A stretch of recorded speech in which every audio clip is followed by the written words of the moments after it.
오늘 우리에게 주신 하나님의 말씀 요한복음 15장의 말씀입니다. 요한복음 15장 7절에서 17절까지 말씀입니다.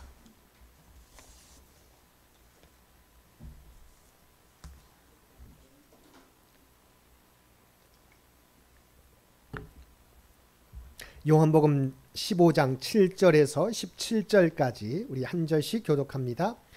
너희가 내 안에 거하고 내 말이 너희 안에 거하면 무엇이든지 원하는 대로 구하라. 그리하면 이루리라.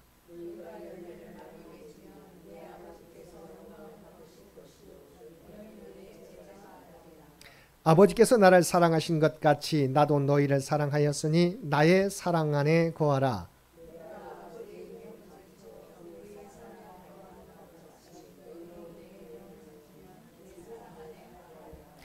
내가 이것을 너희에게 이름은 내 기쁨이 너희 안에 있어 너희 기쁨을 충만하게 하려 함이라.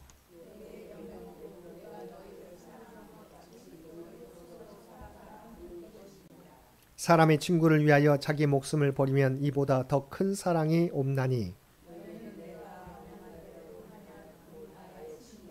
이제부터는 너희를 종이라 하지 아니하리니 종은 주인이 하는 것을 알지 못함이라. 너희를 친구라 하였노니 내가 아버지께 들은 것을 다 너희에게 알게 하였음이라.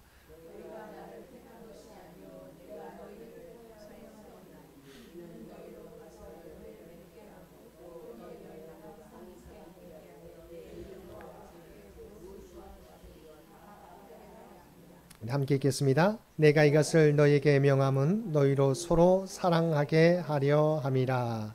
아멘. 오늘도 주님 전에 나와 또한 각자의 삶의 초소에서 마음과 뜻과 정성을 다하여 예배드리는 우리 모든 성도들 가운데 하나님의 놀라운 은혜가 언제나 함께하여 주시기를 주님의 이름으로 간절히 축원드립니다. 오늘 말씀은 우리 지난주에 이어지는 말씀입니다. 우리 지난주에 우리가 풍성한 삶의 열매를 맺는 비결이 뭐라고 그랬습니까? 주님 안에 거하게 될 때, 우리가 주님 안에 거하게 될 때 우리의 삶 가운데 풍성한 열매를 맺으며 살게 된다. 그래서 우리가 주님 안에 거하는 삶이어야 된다. 그래서 제가 PPT에 우리가 한번 적어놨습니다. 우리 PPT 넘겨주십시오. 자, 요한복음 15장 4절 말씀 우리 함께 읽겠습니다. 내 안에 거하라. 나도 너희 안에 거하리라. 가지가 포도나무에 붙어 있지 아니하면 스스로 열매를 맺을 수 없음 같이 너희도 내 안에 있지 아니하면 그러하리라. 아멘. 주님 안에 거해야 우리가 풍성한 열매를 맺으며 살아갈 수 있습니다. 그리고 또한 우리가 열매만이 아니라 우리의 삶 가운데 복을 누릴 수 있게 된다고 하는 것이죠. 그래서 주님 안에 거했을 때 하나님께서는 열매를 맺을 뿐만 아니라 풍성한 우리가 복을 받게 된다. 그러면 주님 안에 거했을 때 우리가 받는 여러 가지 복이 있지만 오늘 말씀을 통해서 주시는 복에 대해서 함께 살펴보겠습니다. 자, 주님 안에 거하게 될 때 열매 맺는 삶이 누리는 복이 어떤 복입니까? 첫 번째는 우리가 기도하는 대로 응답받는 삶을 살게 된다라고 하는 것이죠. 우리가 주님 안에 거하게 될 때 열매를 맺게 됩니다. 또한 뿐만 아니라 주님 안에 거하게 될 때 우리는 기도하는 대로 응답받게 된다. 자, 요한복음 15장 7절 말씀 우리가 함께 오늘 읽었던 말씀입니다. 우리 다시 한번 읽겠습니다. 너희가 내 안에 거하고 내 말이 너희 안에 거하면 무엇이든지 원하는 대로 구하라. 그리하면 이루리라. 아멘.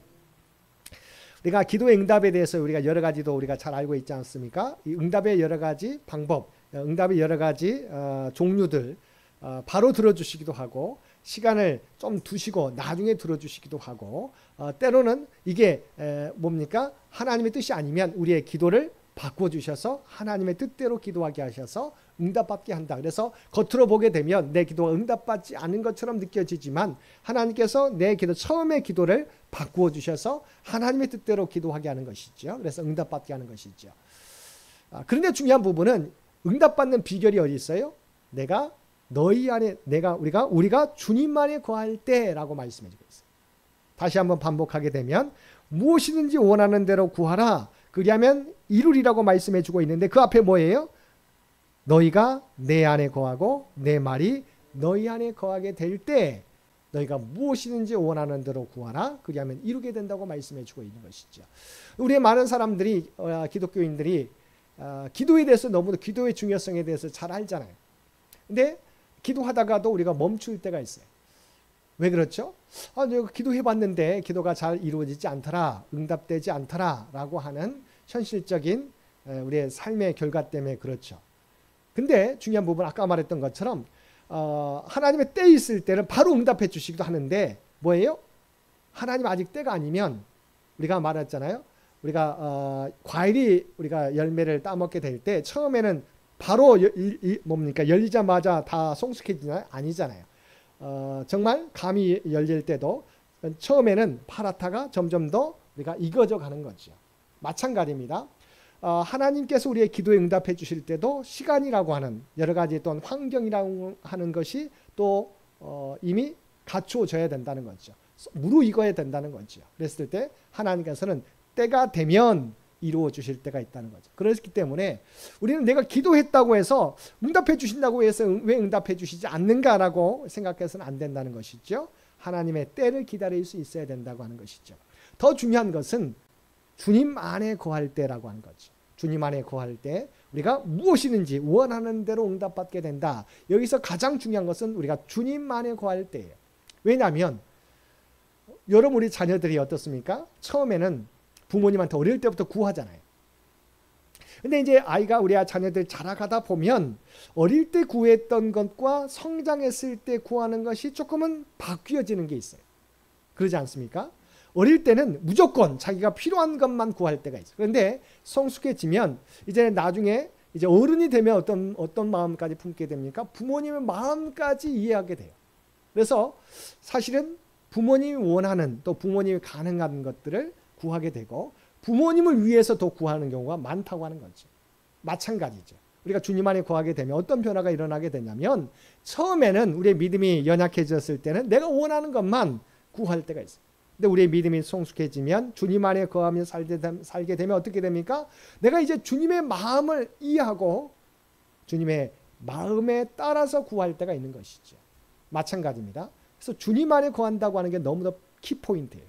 우리가 주님 안에 구하게 되면 내 뜻을 구하는 것이 아니라 내 정욕대로 구하는 것이 아니라 먼저 그의 나라와 그의 의를 구하는 모습으로 바뀌어지게 되는 것이죠. 처음에는 우리가 구하는 것이 시간이 필요할 때가 있을 뿐만 아니라 두 번째는 우리가 주님 안에 거하게 됐을 때 내 마음이 주님의 마음을 부모님의 마음을 이해하는 것 수준까지 가는 거죠. 물론 완전하게 부모님의 마음을 이해할 수 없지만 그러나 최소한 부모님의 마음을 점점 더 예전보다는 이해하게 되고 거기에 맞춰서 우리가 구할 때가 있다고 하는 것이죠. 그래서 우리의 믿음이 주님 안에 거하게 되면 이제 예전에는 내 정욕대로만 구했다가 이제는 먼저 그의 나라와 그의 의를 위해서 구하는 삶으로 바뀌어지게 된다. 그래서 그랬을 때 주님의 뜻대로 구하게 되면 반드시 응답받게 된다고 하는 것이죠. 두 번째는 우리가 주님 안에 거하면 어떻게 됩니까? 점차 똑같은 말인데 점차 내면으로부터 변화되어서 그리스도와 같은 성품을 품게 되기 때문이다라고 하는 것이죠. 그래서 우리가 주님 안에 거하게 됐을 때 풍성한 열매를 맺게 될 뿐만 아니라 우리의 기도의 내용이 아버지의 뜻 가운데서 기도하게 되어서 우리가 열매 맺게 된다. 응답받게 된다. 내 모습이 주님의 성품을 닮아감으로 말미암아 우리가 열매 맺게 된다. 그래서 우리가 시편 23편 우리가 너무도 잘 알고 있는 말씀 여호와는 나의 목자시니 내게 부족함이 없으리로다. 이 고백을 우리가 너무도 좋아하잖아요. 그러니까 믿지 않는 사람도 시편 23편의 말씀을 많이 들어봤어요. 왜냐하면 여호와는 나의 목자시니 내게 부족함이 없다고 하는 말 얼마나 좋습니까? 그런데 이 다윗의 고백은 평온할 때 고백한 게 아니에요. 그가 쫓김을 당하고 죽음의 위협 가운데 우리가 고백한 시가 시편 23편이에요. 그래서 사실은 시편 23편의 상황은 평온할 때 내 삶이 정말 평탄해서 모든 문제가 극복된 다음에 이 시편 23편을 쓴 것이 아니라 우리가 시에도 나오는 것처럼 내가 사망의 음침한 골짜기를 다니시라도 내가 두려워하지 않을 것은 주의 지팡이와 막대기가 나를 안위하시기 때문이다라고 고백했지 않습니까? 바로 죽음의 음침한 골짜기를 다니고 있는 상황 가운데 시편 23편은 쓰여졌다는 거죠. 왜죠? 왜 그렇게 그런 고백을 할 수 있었습니까? 하나님이 나와 함께 한다는 것을 다윗은 분명히 확신했기 때문이에요. 지금 앞에 캄캄합니다. 내 문제가 해결되지 않았어요. 오히려 위험이 닥쳐오는데 하나님이 어떤 분인 것을 아는 다윗은 그 가운데서도 여호와는 나의 목자시니 내게 부족함이 없다고 고백하고 있어요. 저와 여러분의 삶은 어떻습니까? 여러분 앞에 많은 기도의 제목이 있습니다. 그런데 우리가 다윗과 같이 여호와는 나의 목자시니 내게 부족함이 없다고 우리가 고백할 수 있습니까? 우리는 그런 믿음까지 가지 못할 때가 많이 있는 것이죠. 해결돼야 내가 부족함이 없다고 고백할 수 있잖아요. 해결돼도 또 다른 문제가 있기 때문에, 또 다른 기도의 제목이 있기 때문에 내가 부족함이 없다고 고백은 못해요. 겨우 응답해 주시면 감사합니다. 내 기도에 응답해 주셔서 우리는 감사할 따름이에요. 그런데 다윗은 어때요? 여호와가 나의 목자가 되어 주시니 내가 부족함이 없다고 고백합니다.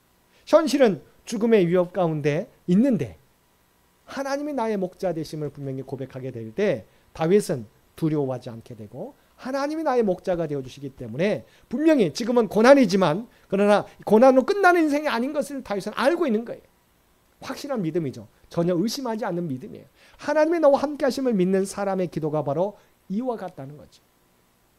그래서 이와 같이 주님 안에 거하게 되면 우리가 기도하는 대로 응답받게 돼요.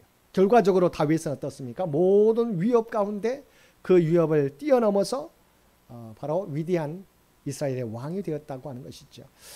사실은 제가 다윗의 이야기를 할 때마다 이 이야기를 하게 되는데, 사실은 제 아내가 하지 말라고 하긴 합니다. 그러니까 뭐 이게 그러니까 뭐냐면 인터넷에 되는 이야기이기 때문에 과연 그게 증명이 됐느냐라고 해서 이제 제 아내가 이제 하지 말라고 하는데, 많이 이것은 예화로 쓰는 예화이기 때문에 이제 제가 알려드리는데, 다윗이 쫓김을 당하게 돼요. 삼천의 사울의 군사가, 정예의 군사가 쫓아오게 되지 않습니까? 우리 같이 사실은 산이 많은 나라는 사실은 도망가도 잘 숨을 때가 있어요. 근데 사막이기 때문에 숨을 곳이 없어요. 겨우 사막에 이제 굴들이 있죠. 좀 쉴 수 있는 굴들이 있는데, 그래서 모든 정예 부대가 3,000명이 여러분 샅샅이 사막을 뒤진다고 생각해 보세요. 그래서 모든 동굴마다 다 사막의 정예 군사들이 다 뒤지는 거죠. 그런데 다윗이 너무 지쳐가지고 어느 굴에 들어갑니다. 그런데 바로 거미가 그 동굴에 우리가 그물을 치는 것이죠. 거미줄을 만드는 거예요. 그러니까 그곳까지 사실은 사울의 군사들이 찾아와요. 근데 어떤 생각이 들어요? 여기는 들어가지 않았나 보다. 왜 그렇죠? 거미줄이 쳐 있으니. 근데 사실은 하나님의 은혜로 다윗이 들어간 다음에 거미가 동굴 입구에 거미줄을 쳐서 사실은 막았을 뿐인데, 군사들이 보게 되고, 사실은 거미줄이 있어도 들어갈 수 있지만 사울의 군사들은 피곤하니까 그곳은 이곳은 들어가지 않았겠구나 하고 뒤지지 않고 우리가 다른 곳을 뒤지게 되었다고 하는 것이죠. 무슨 말입니까? 우리는 사실은 거미줄 하면 얼마나 연약합니까? 손으로 그냥 걷어버려도 그냥 무너지는 게 거미줄이지만, 하나님께서 보호해 주시면 거미줄이 그 어떤 철옹성보다도 가장 안전한 피난처가 되게 만들어 주신다는 거죠. 다윗은 이런 믿음이 있었어요. 그래서 그가 가는 곳마다 하나님께서 그와 함께 해주시고, 도리어 바로 우리가 이 골 속에 또 다른 동굴 얘기가 나오잖아요. 추격하는 사울이 우리가 발을 들이운다라고 하는 것이 두 가지 의미가 있어요. 용변을 본다는 말도 있고 낮잠을 잔다는 말도 있어요. 피곤하다 보니까 사울도 더우니까 동굴에 들어가서 발을 들이게 됩니다. 근데 그 골에 누가 있어요? 사울과 바로 사울의 정예 군사들이 있어서 사울을 죽일 수 있는 기회가 있었지만, 기름 부은 사울 왕에 대해서 다윗이 해하지 않는 것을 보게 되지 않습니까? 그 옷자락만 베게 되는 것을 보게 되지 않습니까? 이와 같이 쫓기는 자에 있었지만 하나님께서 함께 주신 다윗을 무너뜨릴 수 없게 되는 거죠. 그래서 다윗은 여호와는 나의 목자시니 내게 부족함이 없다라고 고백할 수 있었다고 하는 것입니다. 마태복음 7장 11절 말씀, 우리가 기도에 대한 산상수훈의 말씀 가운데 이 말씀을 여러분 잘 알고 있습니다. 마태복음 7장 11절 말씀 우리 함께 읽겠습니다. 너희가 악한 자라도 좋은 것으로 자식에게 줄 알거든 하물며 하늘에 계신 너희 아버지께서 구하는 자에게 좋은 것으로 주시지 않겠느냐. 아멘. 우리가 자녀에게 정말 사랑하는 자녀들이 구하게 될 때 그러잖아요. 자녀들이 어려움 가운데 있으면 부모님께 그래도 구할 때가 있잖아요. 아버님, 어머님 이것 좀 해주세요. 그러면 내가 할 수 있으면 이 자녀를 위해서 내가 이게 악한 것이 아니면, 나쁜 것이 아니면 해줄 수 있으면 다 해주는 게 우리 부모의 마음이잖아요. 이게 하나님의 마음이에요. 그래서 뭐라고 말씀합니까? 너희가 악한 자라도 좋은 것으로 자식에게 줄 알거든 하물며 하늘에 계신 너희 아버지께서 구하는 자에게 좋은 것으로 주시지 않겠느냐. 사람도 악한 사람이라도 자식이 구하게 될 때 우리가 좋은 것을 주려고 하는데 하물며 우리 아버지 하나님께서 당신의 백성들이 구하게 될 때 좋은 것으로 주시지 않겠느냐고 말씀해 주고요. 우리가 주님 안에 거하게 되면, 주님 안에 거하면서 주님의 마음을 품고 기도하게 되면 왜 하나님께서 응답해 주시지 않겠느냐는 것이죠. 주님 안에 거하게 될 때 우리는 하나님은 주님 안에서 우리가 기도하는 것들이 응답받게 해주신다. 두 번째 복이 뭐예요? 우리가 우리의 사랑이 커지게 된다고 말씀해 주고 있습니다. 자, 15장 9절 말씀 함께 읽겠습니다. 아버지께서 나를 사랑하신 것 같이 나도 너희를 사랑하였으니 나의 사랑 안에 거하라. 아멘. 자, 우리가 주님 안에 거하게 되면 우리가 주님의 모습을 닮아간다고 했었지 않습니까? 그래서 우리가 하나님 안에, 나의 사랑 안에, 하나님의 사랑 안에 거하게 된다고 말씀해 줘요. 내가 주님 안에 거하게 되면 주님의 성품을 닮아가게 되는데 그 모습 가운데 하나님의 사랑 안에 거하게 된다. 하나님의 사랑을 닮아가게 된다. 그래서 주님 안에 거하게 된다고 하는 말은 성경에 보게 되면 하나님의 사랑 안에 거하게 된다. 그러면 하나님의 사랑 안에 거하게 된다가 뭘까요? 우리가 하나님을 사랑한다. 하나님의 사랑을 닮아간다는 거겠죠. 근데 구체적으로 나와 있습니다. 10절 말씀입니다. 내가 아버지의 계명을 지켜 그의 사랑 안에 거하는 것 같이 너희도 내 계명을 지키면 내 사랑 안에 거하리라. 아멘. 우리가 하나님을 사랑한다. 이 말은 그러잖아요. 우리가 누구를 사랑하면 그의 말을, 상대방의 말을 듣지 않습니까? 우리가 하나님을 사랑하면 어떤 모습이 나타납니까? 하나님의 말씀을, 하나님의 계명을 지키게 되어 있다는 거죠. 사랑한다고 하면서 상대방의 말을 듣지 않으면 어떻게 해요? 그건 사랑이 아니죠. 그냥 감정적인 사랑이 뿐이죠. 자기가 필요할 때만 이기적인 사랑일 뿐. 진정한 사랑은 사랑하면 그 사람의 말을 듣게 돼 있고 그 말을 지키게 돼 있는데 우리가 하나님의 사랑 안에 거하면 어떻게 됩니까? 바로 하나님의 계명을 지키게 되어 있다고 하는 것이죠. 결과적으로 주님 안에 거하는 것은 하나님의 사랑 안에 거하는 건데 하나님의 사랑 안에 거하는 것은 하나님의 계명을 지키는 거다. 다시 말하면 순종의 삶을 살아가게 되는 것이라고 말씀해 주고 있습니다. 그래서 12절에도 이렇게 말씀하고 다시 확인해 주고 있죠. 12절 함께 읽겠습니다. 내 계명은 곧 내가 너희를 사랑한 것 같이 너희도 서로 사랑하라 하는 이것이니라. 아멘. 이제는 구체적으로 하나님 사랑에서 이제 이웃 사랑으로 행하며 살아가는 삶이 되어야 된다고 말씀해 주고 있습니다. 그래서 주님 안에 거하게 되면 내가 주님의 성품을 품게 되고 하나님 사랑 안에 거하게 되는데 하나님 사랑 안에 거하게 되면 구체적으로는 하나님의 계명을 지키는 삶, 그 삶은 다시 한번 서로 사랑하는 삶을 살게 된다. 근데 사실은 심리학자들은 이렇게 말합니다. 우리가 어렸을 때 부모로부터 참 사랑을 경험하지 못한 자녀들은 이 사람이 커서도 진정한 사랑의 삶을 살지 못하게 된다. 아마 여러분 많이 들어보셨을 거예요. 그러니까 심리학자들이, 상담학자들이 이렇게 이야기해요. 그래서 우리가 결손 가정들이나 문제 아들의 삶을 돌아보면 가정에서의 문제가, 어렸을 때 자라나면서의 문제가 그 사람의 성인이 되었을 때도 나타나게 된다. 일리가 있는 말이죠. 실제적으로 그런 경우들이 많이 나타납니다. 그런데 이것이 모든 사람에게 해당되느냐? 그렇지 않다는 거죠. 일반적으로는 해당돼요.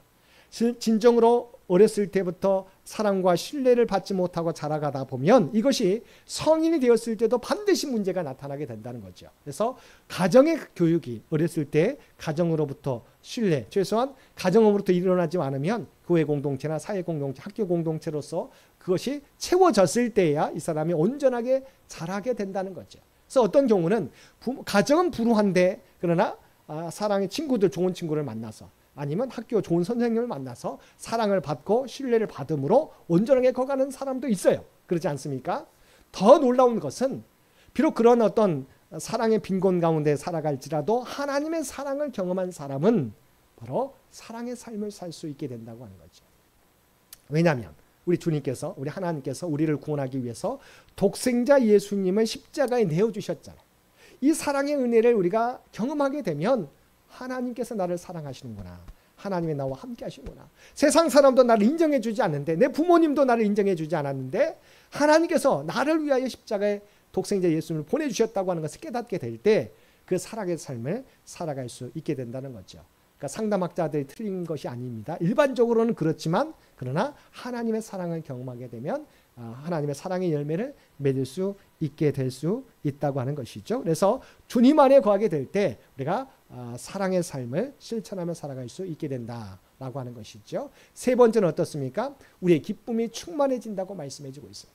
자, 11절 말씀 우리 함께 읽겠습니다. 내가 이것을 너에게 이름은 내 기쁨이 너희 안에 있어 너희 기쁨을 충만하게 하려 함이라. 아멘. 주님 안에 거하게 되면 우리의 삶의 기쁨이 충만하게 된다고 말씀해 주고 있습니다. 우리가 대표적으로 기쁨의 사람의 상징적인 모습은 두 사람을 우리가 들 수 있습니다. 여러분, 가을 추수를 앞두고 있는 농부의 모습 한번 생각해 보세요. 가을 추수를 앞두고 있는 농부의 모습. 다 내가 봄부터 여름까지 다 정말 예를 써서 갖고 왔던 것이 이제 열매를 바라보고 있어요. 풍성한 열매를 바라보고 있을 때 이 농부의 마음이, 추수하는 농부의 마음이 어떻겠어요? 기쁨으로 가득 차 있겠죠. 두 번째는 오늘 우리가 유롱 집사님이 또 내일 출국하기 전에 또 기도받으러 왔는데, 결혼하고 사실은 결혼식장에서 신부를 맞이하는 신랑의 모습이 얼마나 기쁘겠습니까? 그렇잖아요. 그런데 이와 같이 우리의 삶 가운데 추수를 바라보고 있는 농부의 모습, 결혼식장에서 신부를 맞이하는 신랑의 모습이 얼마나 기쁘겠습니까? 그런데 주님만에 거하게 될 때 이것보다 더 놀라운 기쁨을 우리가 누리며 살아가게 되는 것이죠. 왜죠? 하나님이 우리에 베풀어 주신 사랑 때문에 그렇습니다. 오늘 말씀에 보게 되면 하나님의 사랑이 얼마나 깊은지를 우리가 깨닫게 되는데, 자, 15장 13절 말씀입니다. 우리 함께 읽겠습니다. 사람이 친구를 위하여 자기 목숨을 버리면 이보다 더 큰 사랑이 없나니. 아멘. 자, 하나님은 우리를 종으로 여기지 않습니다. 우리가 피조물인데도 불구하고 우리 친구로 여겨주시죠. 그런데 하나님은 우리 피조물인 우리를 친구로 여겨주실 뿐만 아니라 우리를 위해서 자신의 독생자 예수님을 내어주셨어요. 그러니까 친구 간의 사랑 가운데 어떤 사랑이 큰 사랑입니까? 친구를 위하여 자기 목숨을 내어주는 친구의 사랑이 가장 큰 사랑이잖아요. 하나님이 우리를 친구라 부르신 하나님께서, 우리가 도저히 친구가 될 수 없지만 우리를 친구로 대하신 하나님께서 어떤 사랑을 베풀어 주셨습니까? 바로 독생자 예수님을 우리를 위하여 십자가에 내어주신 거죠. 이와 같은 사랑을 저와 여러분이 받고 있는 거죠. 사람이 친구를 위하여 자기 목숨을 버리면 이보다 더 큰 사랑이 없나니. 그런데 2000년 전에 이렇게 한 번의 사랑으로 그친 게 아니에요. 지금도 우리가 주님 안에 거하게 될 때 그 주님은 우리가 성령을 통해서 어떤 일을 우리에게 계속해서 베풀어 주십니까? 15절 하반절 말씀입니다. 15절 하반절 함께 읽겠습니다. 너희를 친구라 하였노니 내가 내 아버지께 들은 것을 다 너희에게 알게 하였습니다. 아멘. 자, 주님께서는 아버지 하나님으로부터 들은 것을 우리에게 들려주신다는 거죠. 하나님의 뜻과 계획을 하나님의 말씀을 통해서, 성령을 통해서 우리에게 알려주세요. 그러니까 2000년을 단번에 그냥 한 번 큰 사랑만 베풀어 주시고 내버려 둔 게 아니에요. 매번마다 우리의 친구가 되어 주셔서 아버지 하나님의 뜻을 우리에게 알게 해주시고 들려주신다. 그러니까 어떻게 살아가야 될지 매번 말씀을 통해서, 성령을 통해서 우리에게 알게 해주세요. 알게 해주신 거로 끝납니까? 아니에요. 우리를 위해서 계속해서 풍성한 열매를 맺을 수 있도록 기도해 주신다. 16절 우리 하반절입니다. 16절 하반절도 함께 읽겠습니다. 너희로 가서 열매를 맺게 하고 또 너희 열매가 항상 있게 하여 내 이름으로 아버지께 무엇을 구하든지 다 받게 하려 함이라. 우리가 열매를 맺도록 더욱더 우리를 위해서 기도해 주세요. 우리 주님께서는 우리를 위해 십자가에 죽으셨다가 사흘 만에 부활하시고 부활한 채로 제자들과 함께 있다가 승천하셨잖아요. 하나님 보좌 우편에 계시지 않습니까? 그러면서 하나님 보좌 우편에서 우리를 위해서 열매를 맺을 수 있도록 기도해 주시고 있어요. 그래서 아까 말했던 다윗은 여호와는 나의 목자시니 내게 부족함이 없다라고 고백할 수 있어요. 비록 그의 앞에는 문제가 있잖아요. 위험이 계속해서 계속되잖아요. 죽음의 위협이 있잖아요. 그럼에도 불구하고 하나님이 어떤 분인 것을 알고 있기 때문에 방금 말했던 것처럼 우리를 위하여 자기의 목숨을, 친구를 위하여 자기의 목숨을 내어주신 그 사랑이 하나님의 사랑이에요. 뿐만 아니라 그 하나님이 우리에게 하나님의 뜻을 주님을 통해서, 성령을 통해서, 말씀을 통해서 우리에게 알려주실 뿐만 아니라 하나님 보좌 위에서도 우리를 위해서 풍성한 열매를 맺도록 간구하고 있어요. 우리가 주님 안에 거하기만 하면 우리는 형통의 삶을 살아갈 수밖에 없어요. 물론 아까 말했던 것처럼 시간이 지체될 때는 있습니다. 그러나 반드시 우리는 형통의 길을 걸어갈 수밖에 없어요. 이와 같은 은혜가 저와 여러분 가운데 있다고 하는 것이죠. 그래서 우리가 주님 안에 거하게 되면 풍성한 열매를 맺게 될 뿐만 아니라 우리의 기도가 응답받게 되고 우리가 도저히 서로 사랑할 수 없는 존재이지만 주님의 사랑을 경험하면서 주님의 우리의 사랑이 더욱더 커가고 서로 사랑할 수 있는 온수조차도 우리가 잘 알고 있는 것처럼 요순 반란 때 자기 아들이 공산군에 의해서 죽임을 당한 목사님이 계셨지 않습니까? 그 목사님 이름이 누구시죠? 예, 손양훈 목사님이시죠? 자, 그분이 원래 그렇게 사랑이 커서 그렇게 온수까지 자기 아들을 죽인 온수를 양아들로 삼을 수 있었을까요? 아니죠. 하나님의 사랑을 목사님이 풍성하게 주님의 말씀 가운데 구하게 될 때 그 마음을 받는 하나님으로부터 이 아들을 비록 내 아들을 죽이게 했었지만 이 영혼을 구원하기 위해서, 그러니까 사실은 공산당이어서 사실은 하나님을 알지 못하는 사람이었죠. 이 사람을 구원하기 위해서 내 아들을 죽이게 했었지만, 그래서 이 사람을 양자로 삼아서 말씀으로 양육하게 되고 사랑을 베풀게 해서 사람을 변화시키는 그 역할을 감당하게 하잖아요. 그러니까 주님의 마음을 품으니까 원수조차도 사랑하게 만들잖아요. 그분이 정말 성인이어서가 아니라 주님의 사랑을 품게 되니까 사랑하는 삶으로 바뀌어지는 것이죠. 마찬가지입니다. 다윗과 같이 여전히 우리 안에 문제가 있지만 그러나 하나님이 어떤 분이신가를 알게 될 때 여호와는 나의 목자시니 내게 부족함이 없으리로라고 고백하며 살아갈 수 있게 되는 것이지요. 이 삶이 있게 될 때, 그래서 믿음의 사람들은 세상 사람을 보게 될 때 우리하고는 다르구나라고 느낄 수밖에 없는 것. 이 믿음 가지고 살아가게 될 때 우리가 이 믿음까지 이르지 못하니까 세상 사람들이 교회는 다니는데 나랑 별 다름이 없다고 생각할 때가 있는 것이지요. 하나님 어떤 분인가를 우리가 다시 한번 말씀을 통해서 깨닫고 우리에게도 변하지 않는, 흔들리지 않는 굳건한 믿음을 주옵소서. 구하며 살아갈 수 있는 저와 여러분 모두가 되시기를 주님의 이름으로 간절히 축원드립니다. 함께 기도드리겠습니다.